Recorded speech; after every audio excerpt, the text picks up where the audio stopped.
Cuba drafts new family code may allow same-sex marriage. On September 15th, Cuba's government published a draft of a possible new family code.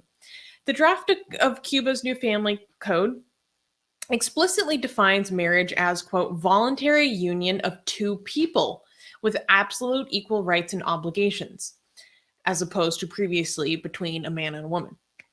Aside from redefining marriage, the new regulation also broadens the criteria for adoption, paving the way for same-sex couples inclusion.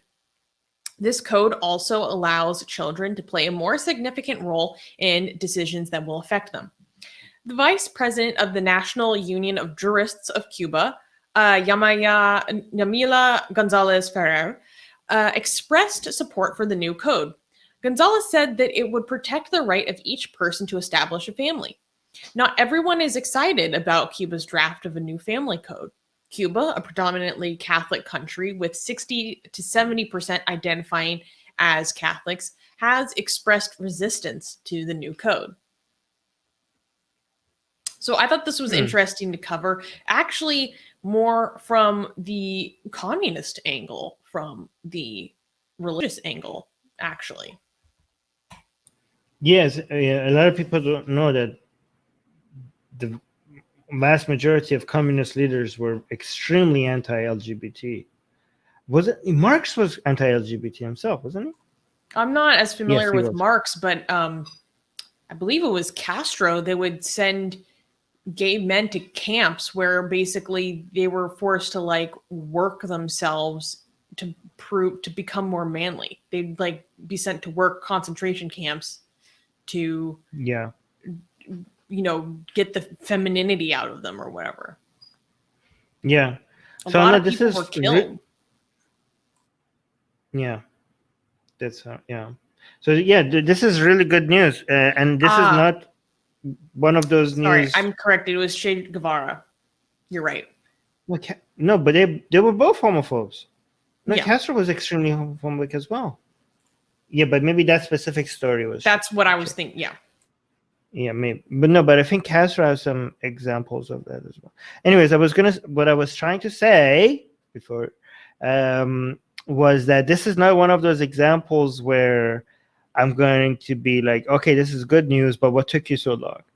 Because we expected better from, I don't know, like Australia, UK, United States. No, this is just good news, because honestly, don't expect better from Cuba when it comes to stuff like this. So this is great progress, I guess, right? Like, this is a country that has been extremely anti-LGBT in the past, right? That's fair to say. This is like the level of change here is more dramatic than in recent history than many other countries, given how like this would be in lines with having like an Islamic country, allow same-sex marriage.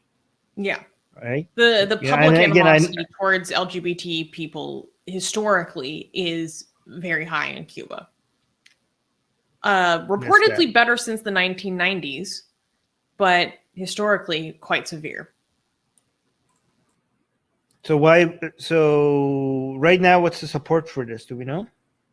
How much support for same-sex marriage is there in Cuba? I actually haven't seen any polls on this. That'd be really interesting.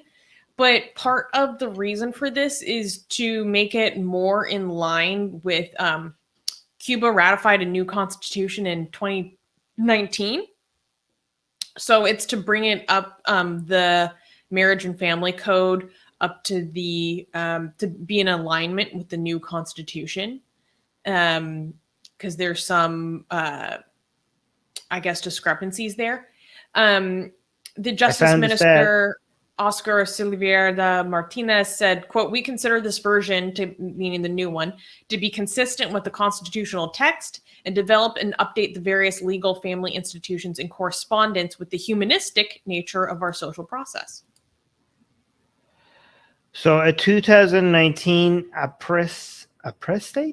opinion survey, I don't know how to read it, an opinion poll survey showed that 63% of Cubans were in favor of legalizing same-sex marriage, while 37, I'm rounding these, 37 were opposed.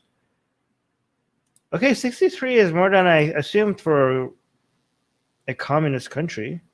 Mm-hmm. That's honestly higher than I would have. If you had me guessing, I would have think like it would actually be less than 50%. I thought like this is like a push by politicians who are trying to be brave against the wish of the public, but apparently no, there's public support for it. I'm actually impressed with Cuba. I'm impressed with the again 63% is like not high enough, obviously, but it's still higher than I expected. So Yeah, well, in this is many just ways, yeah, Cuba has cool. become considerably more progressive in the last few decades. Yeah. Adam's saying if Adam any is religion go on. Adam is saying if any religion is planning on surviving, it is better to adapt with the crucial amendment: "Thee shall not use Google." Okay, I don't know what that. Adam, if you're tagging Atheist Republic, it better be something relevant to the news. They were. I don't know why. I don't even know why I highlighted that before reading. My mistake. Sorry. Um, yeah, I don't have anything else to add to this other than saying great news. Unless you want to add something. Well, Andrew is saying don't base your ideas on Cuba on Catholic and U.S. propaganda.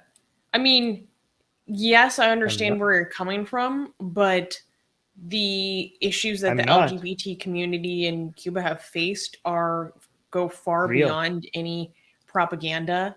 And like, do a little research on the Abaquaw Society, and you'll be like, "Holy cow!"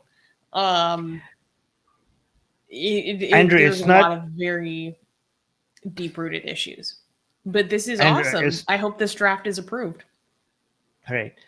Andrew, it is not Catholic and U.S. propaganda that Cuba has been extremely anti-LGBT in the past, and the communist movement as a whole has been extremely anti-LGBT.